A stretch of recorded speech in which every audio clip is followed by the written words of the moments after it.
guys, this is where we're at now. You've seen the photos and the description I gave you.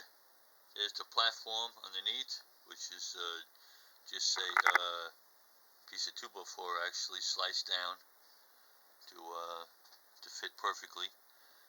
The piece on top here, the plastic, is actually a piece of flat gutter, plastic gutter, cut out.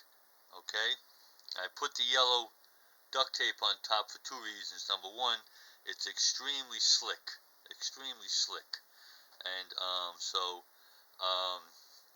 the carrier here will slide with absolutely no resistance whatsoever, zero resistance.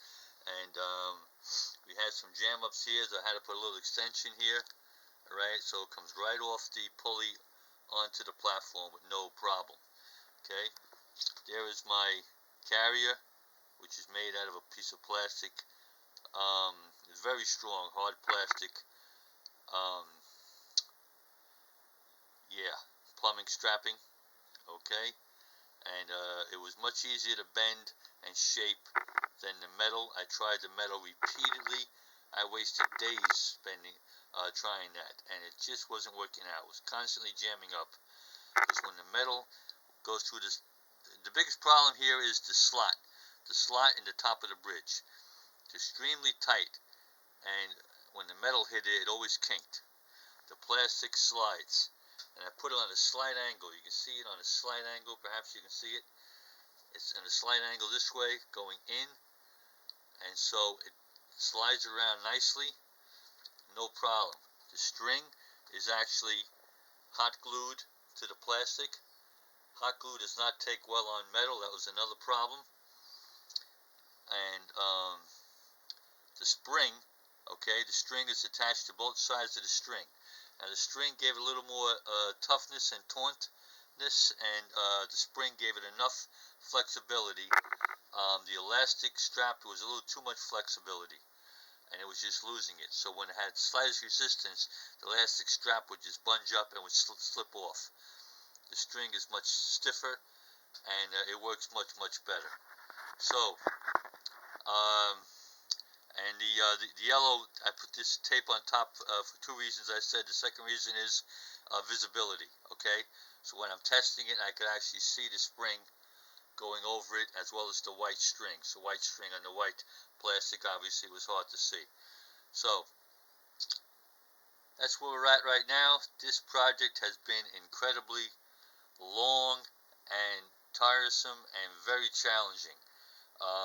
In some ways, I'm telling you, working on these tiny little toys, small parts, and fabricating them can be much harder than working on a full-size Farmall or other tractor, because there's nothing to follow. You have to wing it and come up with something and try to make it work.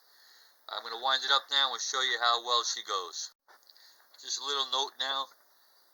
The wind up here, you see, okay, is actually the valve out of a fuel shutoff. It's actually a valve. It's brass, and I was able to tap it on there, and the brass took the shape of the stem of for a key, and it worked out great. And that hole on the top is going to also serve a purpose. I'll show you shortly.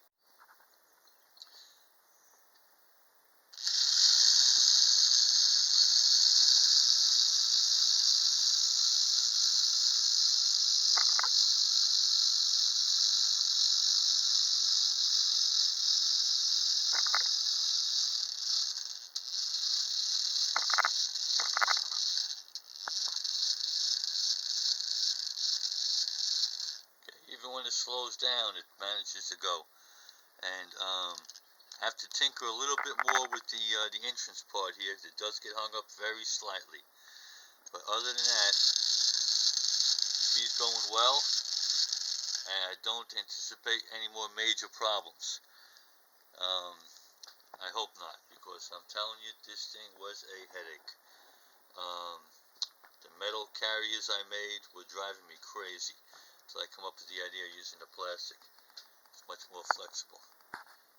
Alright guys, this is where we're at now.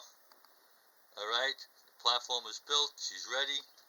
Now I just have to attach this to goes through the slot in the top of the bridge and attaches to the vehicle. Alright, so my choice of vehicles I might be using. Number one, the tiny little race car, which I might actually convert into a DeLorean. The little truck, the homemade bus, which obviously got to be use a little imagination, get it painted and what have you. Okay, the original one had the bus. And last but not least, just for fun, get this little plastic horse here. It's got a nice platform on it, cut a slot in it, and we'll see how. I'm going to test each one possibly and see which one works best. Give me your opinion, what you think. And I'm also toying with the idea of somehow making this a Velcro, so I can change the vehicles that I want depending on what I want to display or the video I'm doing, whatever. So this is where we're at, guys. Long road to get here. I know it doesn't look like much, but bear with me. We're getting there. Thanks for watching. Welcome your comments. Book 'em, Dano.